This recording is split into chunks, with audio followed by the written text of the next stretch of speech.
qué son los impactos ambientales. Como sabéis, yo soy ambientólogo de formación y esta es la parte del temario que más me gusta. Os he puesto unas imágenes aquí en la entrada que te quieren reflejar tanto que los impactos ambientales son algo novedoso. Trabajamos esta imagen en clase, no os acordáis, son las temperaturas medias en el país y cómo las temperaturas van aumentando, medias han ido aumentando y depende del escenario que cojamos, o nos vamos a lo muy oscuro o intentamos mantenernos como estamos, que no estaría mal. También los impactos ambientales llevan asociados problemas sociales, militares, guerras civiles, que hablaremos luego de lo que está pasando en Congo, y también algunas grandes ideas del ser humano han tenido grandes prejuicios para la naturaleza, como muestra esta otra imagen, que es de la guerra de Vietnam, cuando los americanos usaban un herbicida que se llamaba DDT, del que hablaremos luego también. Como esto tiene la idea de ser una clase online, voy a ser un poco más lento con las explicaciones, y contaros más anécdotas de las que suelo contar en clase, un poco por suplir lo que es una clase, y también va a contar algo la nota que saquéis en los vídeos, así que os recomiendo que paréis el vídeo, cogéis el libro. Voy a intentar seguir el libro a rajatabla para que tengáis un apoyo, pero a la hora de contestar las preguntas, pensadlo. Bien, definimos en la última clase que era un impacto ambiental, y un impacto ambiental es cualquier alteración del medio ambiente debido a la actividad humana. Hablamos de diferentes clasificaciones, ¿vale? Porque puede haber impactos ambientales que sean positivos. Cuando se hace una reforestación adecuada, cuando se quita el asfalto de una zona y se vuelve a plantar algo, cuando se hace una restauración de un espacio degradado, pues también hablamos de carácter positivo. Pero la mayor parte de la actividad humana lo que tiene es un impacto negativo sobre el medio ambiente. Luego, según su intensidad, que esta creo que no la puse en clase y es importante, hay impactos ambientales que son leves, es decir, tienen unas consecuencias que la naturaleza poco a poco puede solventar de forma natural, moderados cuando requieren una intervención humana para superarlos, e incompatibles cuando, tras tener lugar estos impactos ambientales, ya no hay manera de que no tengan efecto, ¿vale? Ya son irrecuperables. Y esos son especialmente los más peligrosos y los que tenemos que evitar. Y luego tenemos el alcance, hasta dónde llega un impacto ambiental, por los seres locales, regionales y globales. También lo hablamos en clase y recordad que siempre hay una relación estrecha. Si hay mucha contaminación en las ciudades, acaba siendo un problema regional, y la contaminación mundial, centrada principalmente en las ciudades, pues es un problema global. Las causas de los impactos ambientales también lo vemos en clase, es principalmente la sobrepoblación. La sobrepoblación es cuando el número de individuos de una especie, en este caso el ser humano, está por encima de la capacidad de carga del sistema, del medio natural.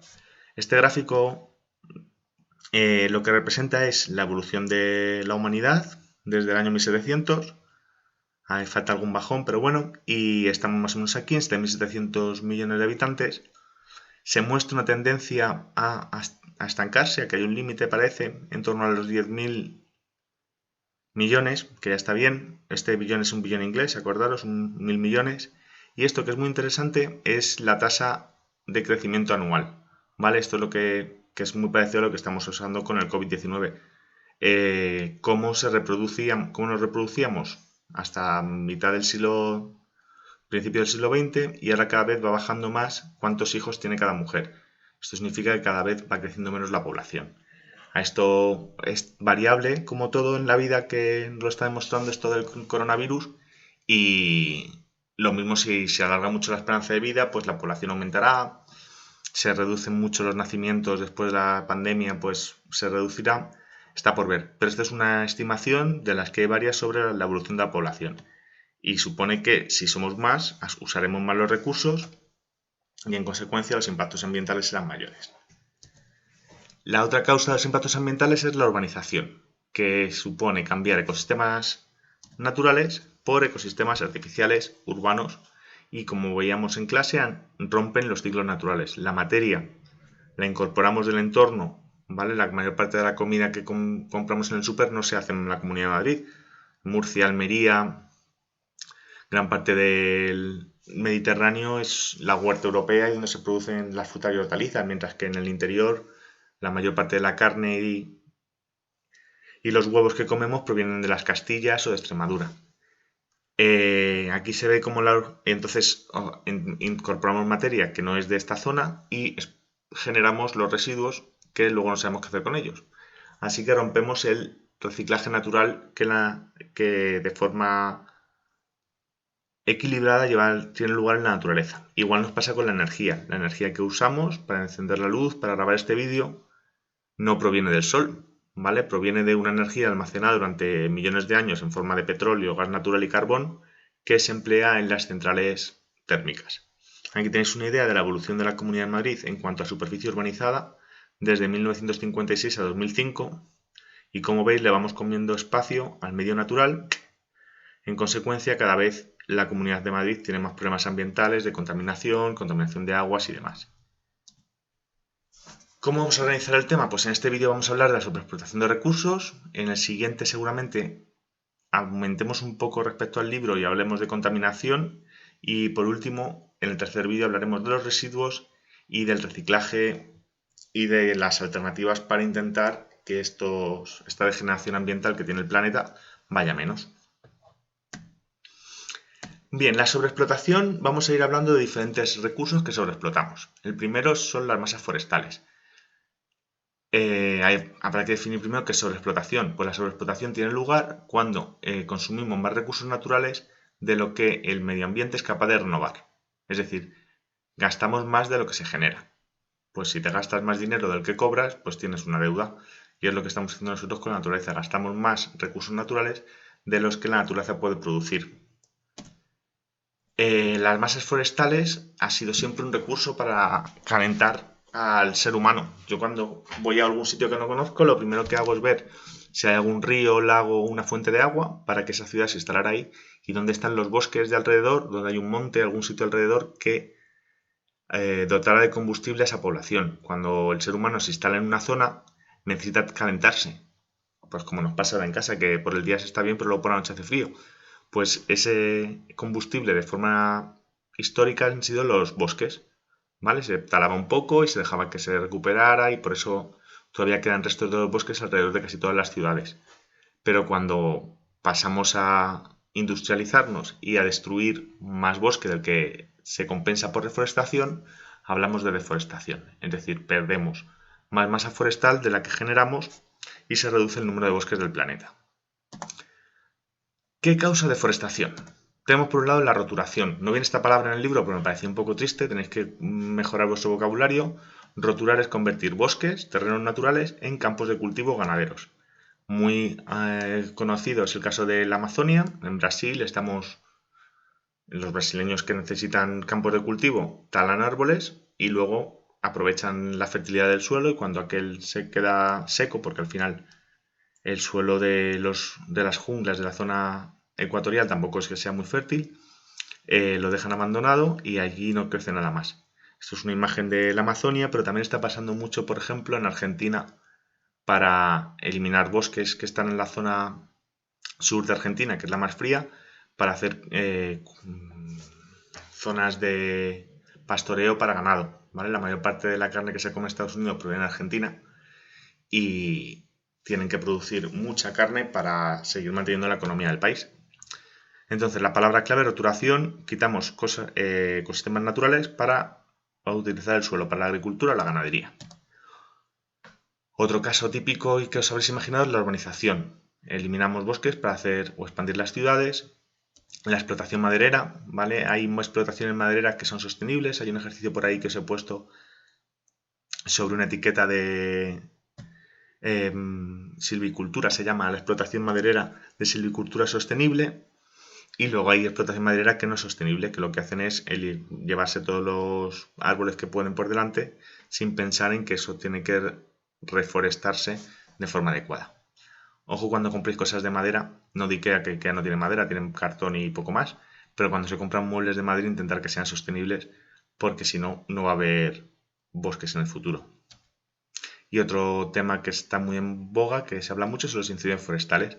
Os puse en clase cómo se veían los incendios forestales desde los satélites en Australia y me acordé que este verano hubo en La Palma, en Gran Canaria, perdonadme que siempre las confundo estas palmas, estas Gran Canaria, hubo un incendio en la caldera de Taburiente. Esta isla tiene una parte de selva porque recibe mucha humedad y hay un parque natural nacional que se llama la caldera de Taburiente.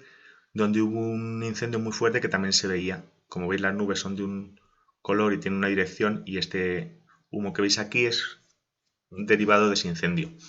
El problema de ese incendio ya no solo fue su explosividad, porque había mucho viento y demás, sino que era una zona totalmente inaccesible donde no se podía llegar ni con helicópteros. Entonces hubo que dejar que se quemara, para tristeza de los canarios y del resto de los españoles, claro, porque es un recurso de todos nosotros. Así que los incendios forestales, como os imaginaréis, deforestan la zona por donde pasan. ¿Y qué desequilibrios producen la deforestación? Por un lado, los bosques forman y protegen el suelo. Se estudia en primero de la ESO, no sé si os acordaréis, el suelo es la capa superior de la corteza terrestre y es donde interacciona la vida con la geosfera. Es decir, es la parte que interaccionan las raíces de las plantas, animales, insectos sobre todo que viven bajo tierra, con la parte de la roca que está más abajo. Y es fundamental para que se desarrolle la vida. Cuando los suelos desaparecen, lo que tenemos es la erosión. Es decir, aquí en su momento alguien deforestó esta zona, este material que son arcillas es bastante deleznable, se deshace enseguida con el agua y entonces forma estas cárcavas, y aquí probablemente sea imposible que nazcan nada más que hierbitas que en cuanto caiga una tormenta se las va a llevar por delante. Esto, que es un paisaje más o menos espectacular, es un desastre porque se acabará comiendo la montaña, ¿vale? Al final acaban desapareciendo montañas. Yo me acuerdo cuando estudiaba a 15 años que íbamos a algún sitio de cárcavas y esos sitios ya están comidos por la lluvia y las inclemencias del tiempo. Es normal, cuando está la vegetación protege el suelo, si no hay vegetación la erosión se lleva los materiales por delante. Luego tenemos que alteraciones en el ciclo hidrológico, en el ciclo del agua, las plantas realizan tareas muy importantes, aumentan la infiltración, es decir, que el agua que va por la superficie pase al agua subterránea y evitamos así que haya inundaciones y demás. Si no hay bosques, no se infiltra bien el agua, se aumentan las avenidas y las inundaciones.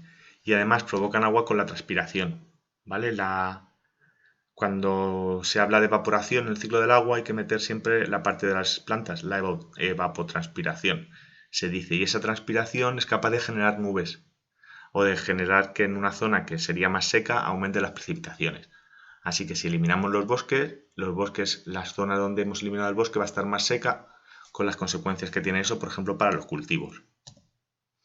En el mismo sentido, las plantas crean microclimas, más sombra, mayor humedad, que permite que haya menos temperatura. Si tú tienes mucho calor en verano te vas a la sierra. ¿Por qué se está mejor en la sierra? Aparte de que se esté más alto, porque hay más sombra, hay más humedad, y eso va a desaparecer si desaparecen los bosques.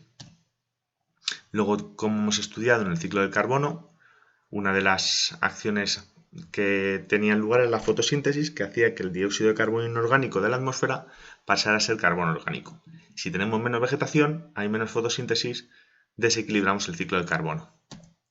Y por último, la reducción de la biodiversidad. Hemos estudiado las sucesiones ecológicas ya, y sabéis que al final de una sucesión ecológica se llega a un estado que se denomina clímax, que es el mejor para esa zona, y en la mayor parte de los casos se trata de bosques, ¿vale? Si eliminamos un bosque estamos provocando una regresión dentro de la sucesión ecológica, hacemos que el ecosistema vaya para atrás, y acordaros que cuanto más cerca del clima está un ecosistema, mayor es su biodiversidad, mayor es su resiliencia, su capacidad de resistir cambios y demás. Así que no nos interesa eliminar del todo los bosques porque perderíamos un montón de especies que luego nos pueden servir para encontrar medicinas. Bueno, respecto a la agricultura y la ganadería, como sabéis, son básicas para el ser humano porque son los que nos alimentan, ¿vale? Y además producen materias primas como el algodón, la lana, así que prácticamente comemos y nos vestimos gracias a la agricultura y la ganadería. El tipo de agricultura y ganadería la habréis estudiado en geografía e historia, supongo, pero bueno, voy a hacer un repasillo. Tenemos la agricultura y la ganadería intensiva.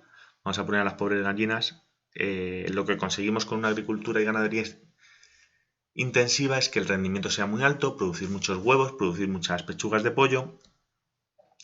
Además conseguimos que trabaje menos gente, con lo que la ganancia es mayor. Lo podemos mecanizar, es decir, los huevos van solitos y no hace falta que haya una persona recogiéndolo, sino que los ponederos están automatizados, los huevos se van moviendo en cadena para ser envasados. Luego conlleva un gran consumo de recursos, es decir, a estas gallinas muchas veces las engañamos y les cambiamos la iluminación para hacerles pensar que el día pasa más rápido y así ellas ponen más huevos. También tenemos que, como están agrupadas, las agrupaciones de seres vivos dan más pie a plagas. El COVID-19, por ejemplo, más fuerte en las ciudades donde vivimos más gente que en las zonas rurales donde o no ha llegado o se puede contener de forma más fácil. Entonces hay que vacunar a las gallinas, ponerle antibióticos y demás. Y además las tenemos que alimentar de forma intensiva para que produzcan lo que queremos que produzcan, crezcan y demás.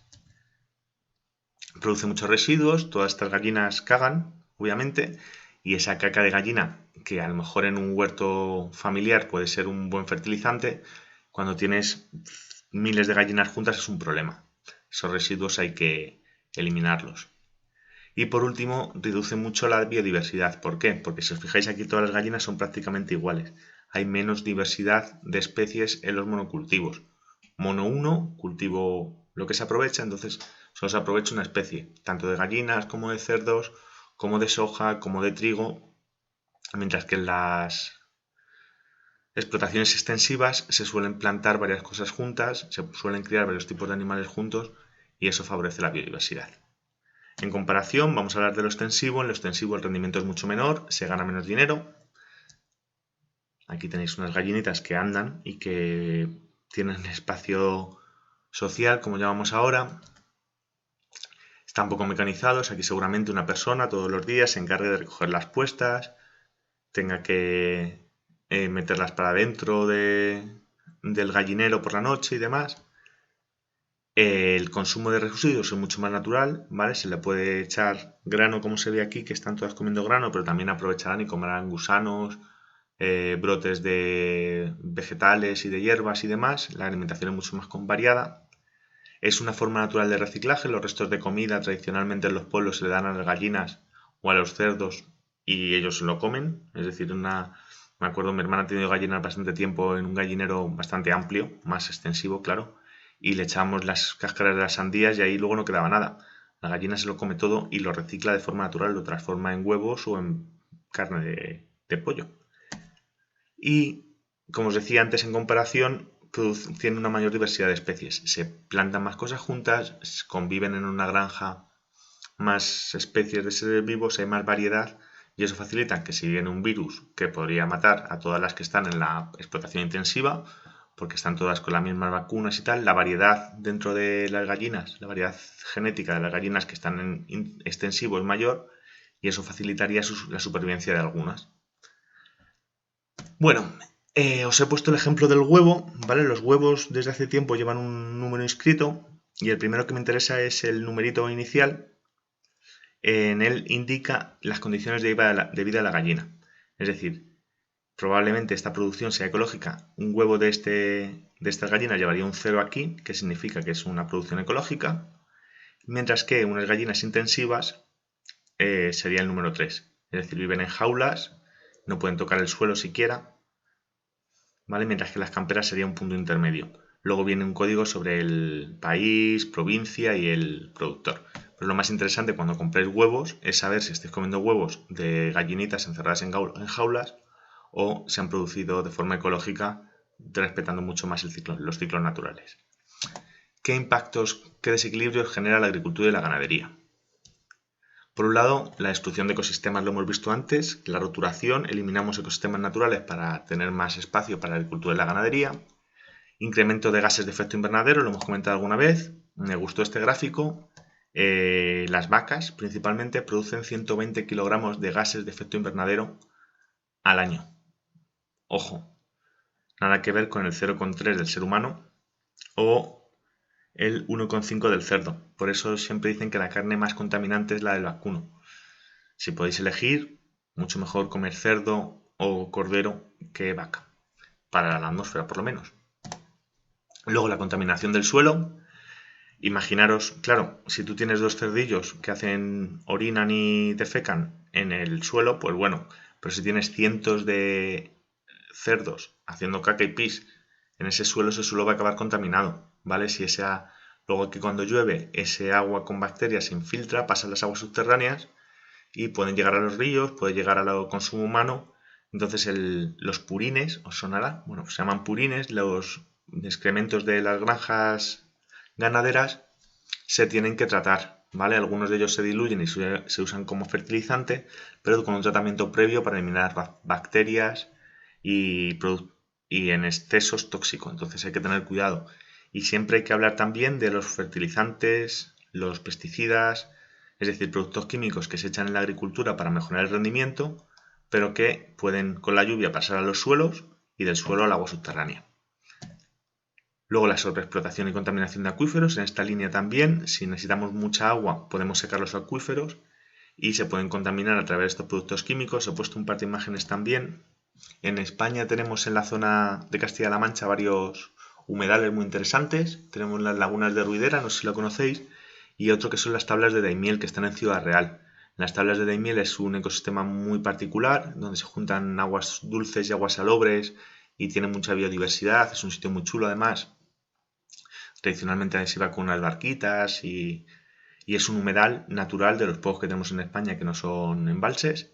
Y esta zona, cuando yo estudié allá por 2005, al acabar yo poco después de acabar de estudiar, hubo un incendio, hubo una sequía muy fuerte, el uso del acuífero, del agua subterránea que alimentaba este humedal estaba sobreexplotado totalmente, había un montón de pozos ilegales y llegó a arder, ¿vale? No es la misma zona exactamente, pero esto donde hay agua llegó a estar así, con un incendio además subterráneo que fue muy preocupante. De hecho, hubo mucha suerte y hubo una temporada de lluvias, un par de danas que llovió muchísimo y consiguieron recuperar las tablas de Daimiel y empezaron a cerrar, después de no sé cuántos años denunciándolo, los pozos ilegales que había en el acuífero 23, en toda la zona de Ciudad Real, Toledo, Albacete.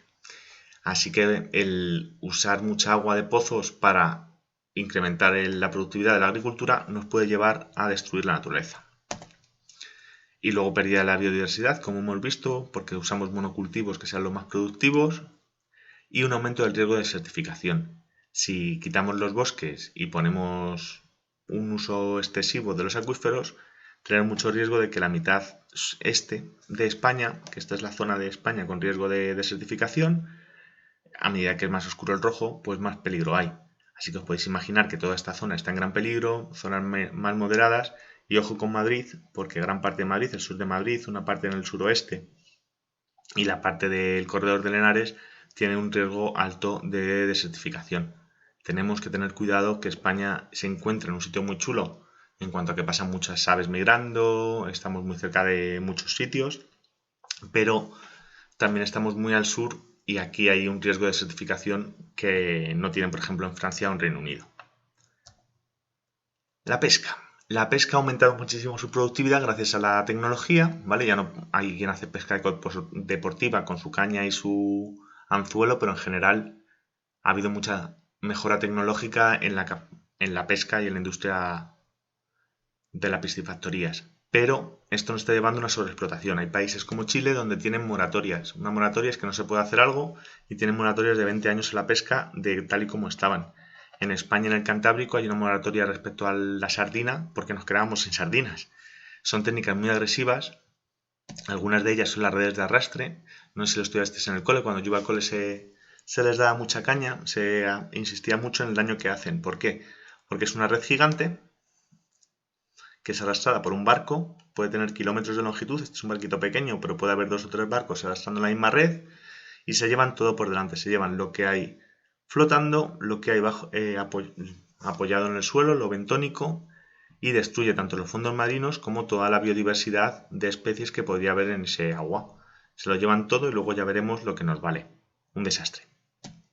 Luego el envenenamiento es curioso, se echa en el mar cianuro, y eso hace que los peces se aturdan y sean más fáciles de capturar, los atontamos, pero a la vez destruye, por ejemplo, los corales y es muy tóxico para las algas. Además vamos a estudiar luego la bioacumulación y eso significa que el cianuro que se queda en las algas, luego se lo come un pez pequeño, luego un pez grande y luego cuando llega al ser humano pues está lleno de tóxicos. Y luego las explosiones controladas. Lo que hacen es detonar dinamita y eso hace que los peces se vuelvan un poco locos y sea muy fácil de capturar. Capturas todo tipo de peces, los que comemos y los que no. Y además, una explosión, como podéis imaginar, daña también los fondos marinos y destruye ecosistemas. Todo, como habéis visto, fantástico. Los desequilibrios que producen estas técnicas, pues os los podéis imaginar. La pesca no selectiva. Cuando yo era jovencito había un anuncio que era Pezqueñines no gracias, que es no comer peces pequeños y dejar que se hagan grandes para que se reproduzcan y tengan hijos. Aquí, por ejemplo, han cazado mola mola, es el nombre científico del pez luna, que es el pez óseo más grande del planeta. Esto no se come, está malísimo, pero lo han capturado. Pues ese que se llevan de aquí, de todo lo que aparece aquí, habrá muchas crías que no habría que coger, especies en peligro de extinción, especies sin ningún tipo de valor comercial, pero con una red de arrastre nos lo llevamos todo. Así que eliminamos biodiversidad y destrozamos las cadenas alimenticias y demás. Y luego la destrucción de ecosistemas. Como habéis visto con las redes de arrastre, está muy bien representado cómo hay vida antes de que pase la red y después de que pase la red sobreviven unos pocos algas que son las valientes. Otro tema importante en la sobreexplotación, ya no porque se explote mucho un recurso, sino porque aumenta la competencia, es la introducción de especies invasoras. ¿Vale? Una especie invasora es una especie que se extraña en un ecosistema, que no está de forma natural y que ocupa el lugar ecológico, el nicho ecológico de una especie autóctona y puede llevar a su desaparición. En Madrid se ha reducido mucho el número de gorriones, que es uno de mis pájaros favoritos porque si os fijáis son bien chulos, aunque de lejos parecen unas manchitas marrones, luego tienen un montón de colores y son unos pájaros bastante listos. Pero en Madrid tenemos la cotorra argentina, que cuando hace unos nidos gigantes, muchas veces coge el material del nido del gorrión para hacer el nido de la cotorra. Y además, cuando van a pelearse por la comida, la cotorra argentina es una muy bruta, es un animal muy exagerado y puede llegar a matar a los gorriones y compiten por un trozo de pan. Así que así están los gorriones, los pobres desesperados. Y las especies invasoras pueden constituir una plaga. Una plaga es una invasión en un ecosistema por un gran número de individuos de una especie ajena al ecosistema. Es decir, una especie natural o vegetal que se distribuye mucho en el ecosistema y provoca que desaparezcan otras especies, ¿vale? Esto puede llevar eso a la ruptura del equilibrio ecológico y a una regresión dentro de la sucesión ecológica. ¿Cómo combatimos las plagas? Pues tenemos los plaguicidas. Es un nombre genérico. En general son productos químicos bastante contaminantes y que afectan a más especies de las que queremos eliminar. Sin embargo, existen alternativas naturales. Por ejemplo, yo hago en casa, cuando fumaba, que ya no fumo, ácido nicotínico, pones 4 o 5 colillas en un tarrito de agua y eso lo echas en las plantas y te mata a los insectos. Otro que también se vende mucho son mariquitas. Las mariquitas son carnívoras, aunque sean tan monas, y se alimentan de pulgones. Los pulgones son una plaga de muchísimas plantas. Entonces pones unas cuantas mariquitas, se van a poner moradas ellas y te van a proteger tu planta del pulgón. Dentro de los plaguicidas diferenciamos entre los herbicidas que eliminan malas hierbas. Os puse esta imagen en la entrada porque el DDT es un producto químico que descubrieron los norteamericanos durante la guerra de Vietnam, que era maravilloso porque hacía que en la selva vietnamita se cayeran las hojas. Eso permitía que los Vietcong, los enemigos, los malos dentro de la guerra de Vietnam, según las pelis de los norteamericanos, no pudieran esconderse. ¿Qué consecuencia tiene eso? Que el DDT resulta que no se elimina con nada. Todas las personas, todos los seres humanos del planeta tenemos DDT en nuestras grasas, que vienen de nuestras madres, en nuestro caso porque cuando nacimos ya no se usaba, y es un neurotóxico. Es una de las razones que dicen que puede estar detrás del aumento de casos de Alzheimer y de Parkinson y las consecuencias de usar un herbicida para eliminar las hojas de unas selvas en una punta del mundo ha tenido un efecto global y nos ha fastidiado a todos. Entonces hay que tener mucho cuidado a la hora de usar un herbicida o un producto químico sin conocer bien las consecuencias. Otro ejemplo son los pesticidas. Lo que hacemos es eliminar los patógenos de las plantas, los seres vivos o virus que hacen daño a las plantas, pero suelen ser muy tóxicos. Os he puesto esta imagen por si en algún momento os gusta la jardinería, y me gusta mucho, me relaja. Tener cuidado al usar los pesticidas, porque si, por ejemplo, lo usas en una zona cerrada o te los echas sin retirar la cara o sin mascarilla, se introducen en tu cuerpo, igual que matan a las células procariotas de las bacterias, pueden hacer daño a las células eucariotas de tu cuerpo. Nada de respirar herbicidas y si usáis productos químicos, leer atentamente el modo de empleo porque pueden ser tóxicos para vuestro sistema respiratorio. Nos quedan los recursos minerales y la biodiversidad. Seguimos con los recursos minerales. Recordad que son no renovables, es decir, no se pueden recuperar. Cuando cogemos hierro de una explotación, ese hierro no va a reaparecer. No hay una tasa de renovación del hierro a nivel, vamos, casi de historia del planeta. Normalmente se diferencia entre la extracción de materias primas, como pueden ser minerales o metales preciosos, el oro, el hierro, el cobre o el coltán, que ahora hablaremos de él, y luego la obtención de combustibles como el petróleo o el carbón. El uso de nuevas tecnologías, las baterías y los materiales que se usan para las pantallas requieren una serie de minerales que no son renovables y que además son muy conflictivos. Os he puesto el caso del Congo. Esto se suele explicar en cultura científica de primer bachillerato, pero a mí es un tema que me toca mucho las narices porque Congo es una de las zonas, esto es una imagen real de Congo, como veis, las personas que están trabajando, si podemos considerar que es trabajo y no esclavitud, tienen a un militar al lado con una metralleta. Trabajar con un militar con metralleta al lado no significa que muy a gusto no estás. Y aparte hay imágenes también de trabajo infantil, en condiciones muy precarias. Todo este agua probablemente sea tóxica. Entonces tenemos a la gente explotada para obtener coltán. El coltán es un conjunto de minerales, no solo uno, en el que hay wolframio, que es un elemento químico que es importante para las baterías de nuestros móviles, para los portátiles, tablets y demás. Este es el mapa de Congo. En verde, todo lo verde supone que es Congo, pero Congo, como es un país con muchísimos recursos, tiene diamantes, tiene coltán, tiene tantalio, tiene cobre, está en medio de una guerra civil. Por un lado ha sido invadido por Uganda y por otro lado tiene una revuelta en un país que todavía no está reconocido por la comunidad internacional, que es Katanga. Si os fijáis, lo que han hecho es intentar aprovechar en esta zona. Hay un yacimiento muy bueno de diamantes, cobalto, cobre, plata, un montón de minerales, ¿vale? El Congo está justo en una zona de la Tierra que lleva muchos años, muchos millones de años en la Tierra y han pasado muchas cosas geológicamente y eso hace que aparezcan muchos más minerales. Así que esta gente que se ha revolucionado aquí sabía claramente que tiene recursos en el coltán y en un montón de minerales valiosos.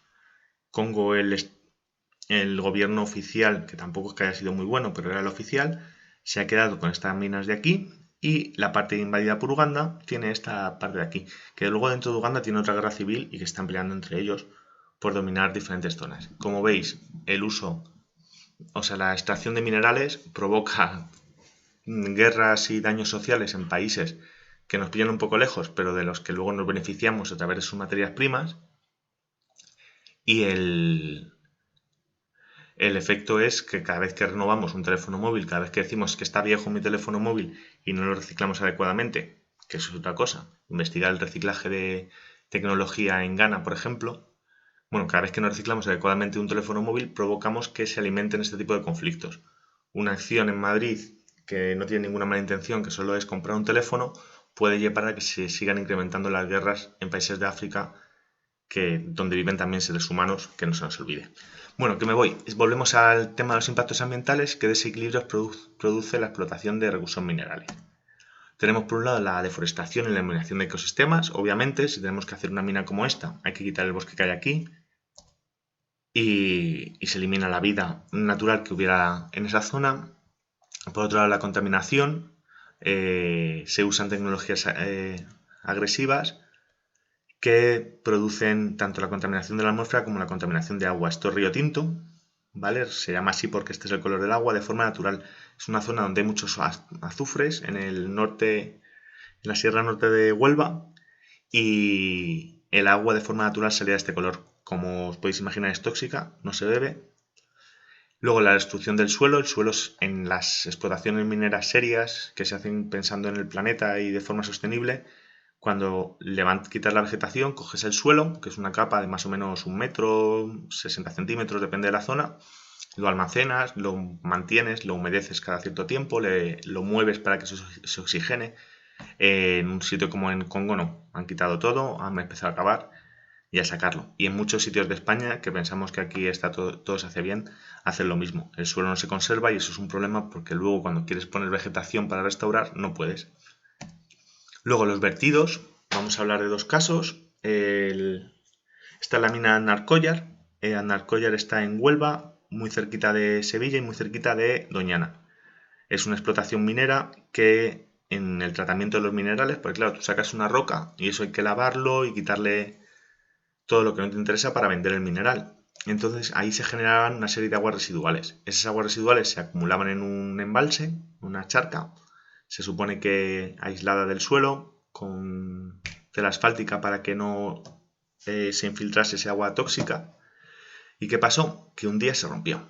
La mina del Narcollar, la balsa de metales pesados de Narcollar se rompe y mala suerte va a dar a Doñana. Doñana es el humedal más importante de España, es una zona donde hay flamencos, hay un montón de especies protegidas, lince y demás, y provocó una catástrofe ambiental, pues de primer orden, que llevó a una inversión de millones de euros en limpiar esta zona contaminada e intentar salvar a Doñana. Había unas imágenes en su momento muy impresionantes de crías de cigüeña negra naciendo con el pico torcido, ¿vale? Con el pico, porque claro, la madre al alimentarse, al beber este agua, al alimentarse de alimentos que contenían estos metales pesados, había tenido una mutación en los óvulos y las aves nacían pues deformes, las pobres.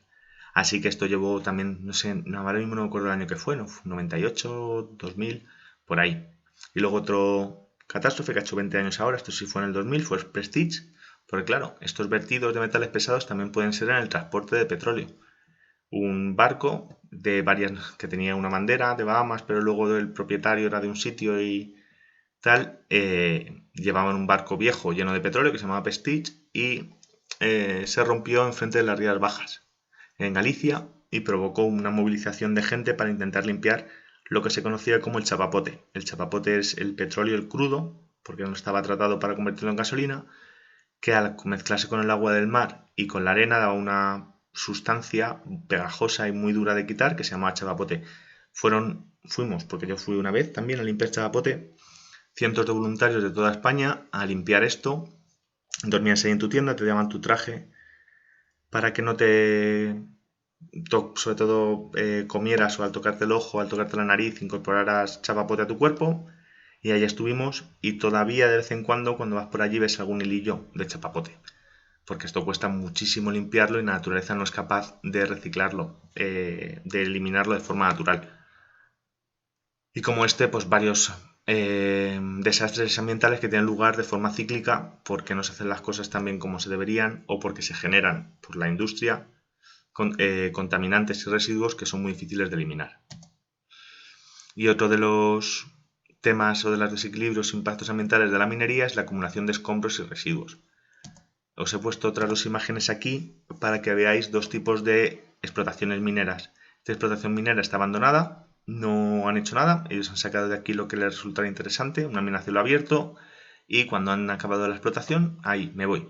Me he llevado el dinero, me he llevado el beneficio de un recurso, porque si lo pensáis, la corteza terrestre de quién es de todos. Es decir, el Ministerio de Agricultura es el que da las licencias, o es industria, yo creo que es industria, perdonadme, el de industria da las licencias para que tú explotes una zona de España, el subsuelo, y saques los beneficios, pero luego tienes que dejarlo como está.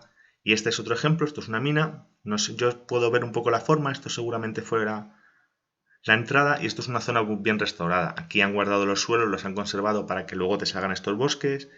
Se ve que las vías que usaban para transportar el material la siguen usando para atravesar la zona. Es una zona además que ha quedado muy resultona, bonita. Entonces no tiene nada que ver esta restauración con esta. ¿Vale? Cuando uno adquiere el derecho de aprovechar un recurso común, lo mínimo que tiene que hacer es compartir los beneficios, dejar la cosa como estaba y a ser posible mejor. Y no dejar un agujero en la tierra por el que además entra mucha contaminación, contamina el agua, las aguas subterráneas y puede dar pie a accidentes, puede que cualquiera se viene aquí a hacerse un selfie y se cae. No os quiero decir nada. En fin, que hay que restaurar y que la minería, aunque no la veamos en nuestro día a día, porque Madrid no es una zona especialmente minera, hay que tener en cuenta que lo que se obtiene a través de la minería son recursos o materias primas que vamos a usar nosotros.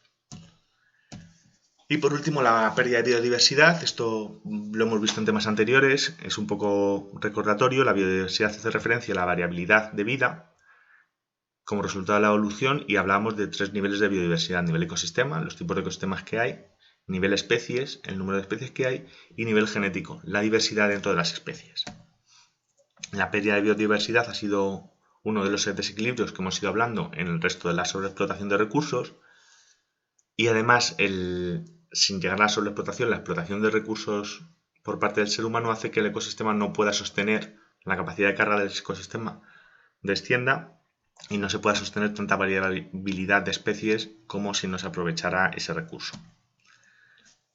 También hemos hablado de que hay diferentes administraciones y organismos internacionales cuyo objetivo es evitar la pérdida de la biodiversidad. Hablaremos de ellos en profundidad en el último vídeo. Y hemos hablado de los tipos de especies según su vulnerabilidad. Por un lado tenemos los espacios protegidos. Esto es el mapa de los parques nacionales de España. En Pirineos, este es Marino en la Cabrera. Canarias es una maravilla natural y tiene 4. Sierra Nevada al lado de Granada, las tablas de Daimiel de las que hablábamos antes, o la Sierra de Guadarrama en Madrid, que también es parque nacional, y que son zonas donde se protege la explotación de los recursos para mantener la naturaleza. En cuanto a la clasificación de las especies, tenemos las especies raras, que son especies con pocos individuos o que viven en zonas muy concretas. Acordaos que hablamos que en ese caso se llaman especies endémicas. Y luego esto de especies amenazadas, que lo usamos en un tema anterior. Existen diferentes grados de amenaza. Están las especies de especial interés, es decir, que son muy interesantes y, vemos que se reduce su población, pero sigue habiendo muchas. Vulnerables, cuando ya empezamos a ver que el ecosistema donde viven empieza a desaparecer y se reduce rápidamente el número. La mayor parte de los anfibios están en vulnerables a día de hoy por la emergencia climática. Luego, sensibles a la alteración de su hábitat, es que hay que conservar el entorno o nos quedamos sin ella. Y en peligro de extinción cuando andan mal. Pues el lince, el oso, en nuestro caso, el oso polar a nivel mundial. Y como hablábamos también, existen unos libros rojos que publican tanto a nivel de ministerio para toda España como las comunidades autónomas, donde nos dicen qué especies están amenazadas y qué medidas se están tomando para protegerlas. Bueno, pues